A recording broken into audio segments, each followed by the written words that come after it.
parler aujourd'hui de la parole de connaissance, la parole de sagesse, et du fait que c'est vraiment très important que vous puissiez, dans votre vie personnelle, aspirer à ces choses.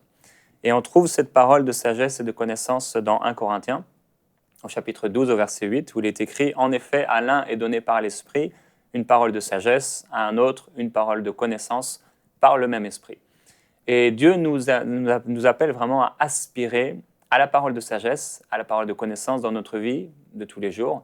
Et qu'est-ce que c'est simplement la parole de connaissance? En quelques mots, c'est un fait, donc c'est quelque chose qu'on sait, une connaissance, comme le dit le terme, sur quelque chose de présent ou de passé dans la vie d'une personne, un événement. Et la parole de sagesse concerne un événement futur aussi dans la vie d'une personne. Donc, par rapport, par exemple, au plan de Dieu pour sa vie, à ce que le Seigneur veut faire dans sa vie.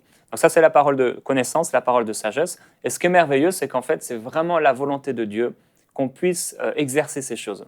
Il veut le faire pour l'utilité commune, il veut le faire pour les gens parce qu'il aime les gens.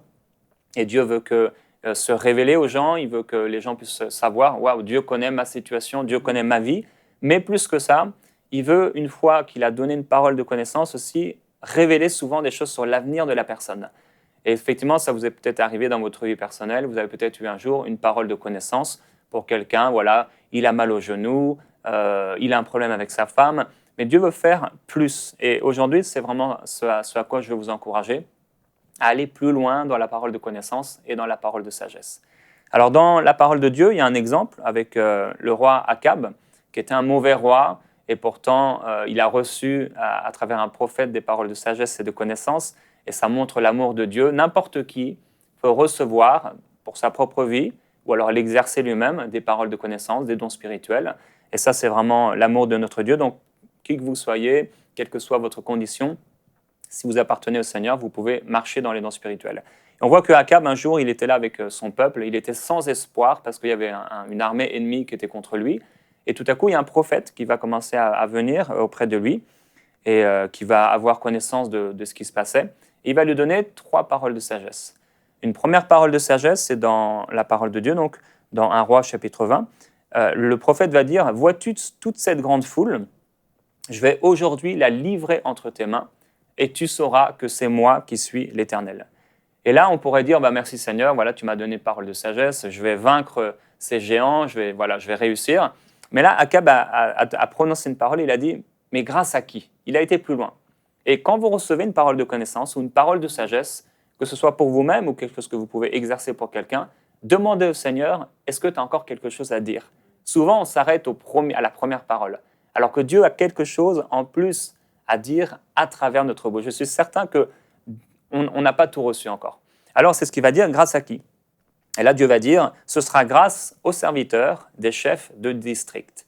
Donc, il avait besoin de savoir grâce à qui le Seigneur allait intervenir, le Seigneur allait les faire gagner.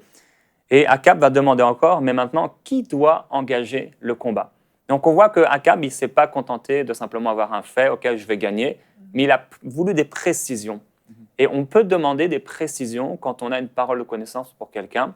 Si, par exemple, quelqu'un, le Saint-Esprit vous dit, Adam a un problème de travail, il a perdu son travail, eh bien, on pourrait lui poser la question, mais Seigneur, qu'est-ce que je dois lui dire? Voilà, j'ai un événement, j'ai une parole de connaissance, Adam a perdu son travail, mais qu'est-ce que tu veux lui dire?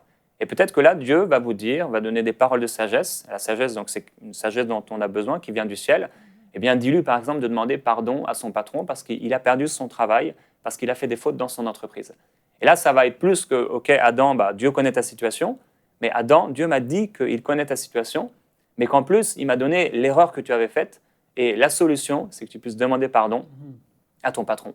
Et là, on peut dire gloire à Dieu, mais on pourrait aussi dire, mais Seigneur, qu'est-ce que tu veux faire maintenant qu'il est dans cette condition? Qu'est-ce qui va se passer quand tu vas demander pardon? Et là, peut-être que Dieu vous dira, après avoir demandé pardon, au bout de 3 mois, son entreprise va le rappeler et va lui dire, Adam, on a besoin de toi.